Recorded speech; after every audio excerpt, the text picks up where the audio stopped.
4 days a week, every week, you can still find Sid Hartman here, shuffling through the hallways of the Star-Tribune offices in downtown Minneapolis. I'm going to come by. You here today? Working is still what motivates Sid. It keeps his mind and body active. It gives him purpose and pride. I've written a ton of columns over the years, tons of them. And right now I've written more columns and more stuff over the years, and nobody ever has done that. Just shy of 21,000 columns and counting. Sid started working at the Minneapolis Times in 1944 when he was 24 years old. Since then, he has made a lot of close personal friends. The first, and still his best, is Bud Grant, who remembers taking Sid duck hunting in 1949. We go out in the dark and put out some decoys, but I made sure, Sid's got a gun, so I'm going to be way over there. and so I'm around the corner from him, maybe 30 yards away, and I hear Sid start shooting, and I'm looking around, I can't see any ducks. So he shoots, I don't know how many times, a dozen times. I say, sorry, well, how you doing? Oh, he said, I can't hit him. I said, where are they? Right, there's one right there. And it's a blackbird. He's shooting blackbirds. He didn't know the difference between a blackbird and a duck. Patrick Royce became Sid's co-worker in 1963. A few months after he started at the paper, Pat learned a valuable Sid lesson while hanging out at a farm with some of his college buddies. And I just had to call in sick. It was just too nice of a day, some October day, and I called in sick, and we were out there, 4:30 in the afternoon.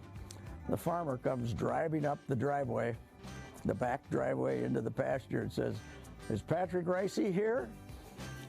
And I said, "Yeah." He said, "Sid Hartman's on the phone. He wants you to call him." How he found me in that pasture, I have no idea, but it did prove to me back in the day, before cell phones, Sid could find anybody.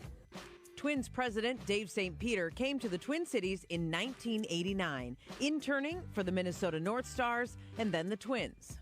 Somewhere between those internships, I met Sid. I was introduced to Sid, and of course, Sid had zero time for me as an intern. So I look back now, 28 years later, I've been fortunate enough to gain some level of leadership inside of the Twins, and now I think I'm a close personal friend.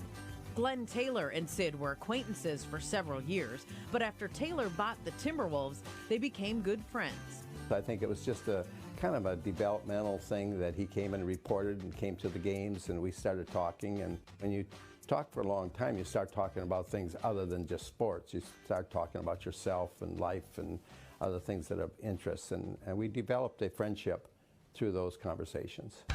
It has been a remarkable and incredibly unique career. Sid has written for the Star-Tribune since it was the Minneapolis Times in the mid-40s. Around then, he was also instrumental in bringing the Minneapolis Lakers to town, even served as general manager while the team won 6 championships. Sid joined WCCO Radio in 1955 and is still on the airways every week. For 75 years, Sid has been writing and telling sports stories.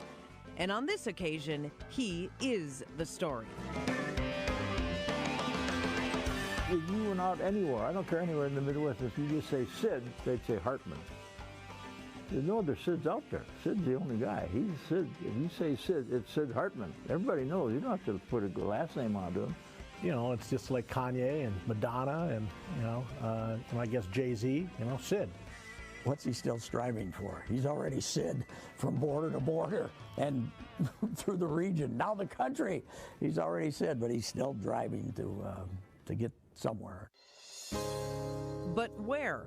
What is next for Sid? There's nothing next. As long as my health is good and I'm in good shape, I'll keep on doing the WC show stuff, and I'll keep on doing the Star Tribune. Gotta get rid of that beard.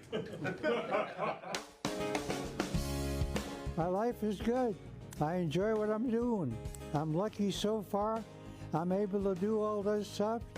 I love Sid Hartman, and he's my best friend. He's the man, there's no doubt about it.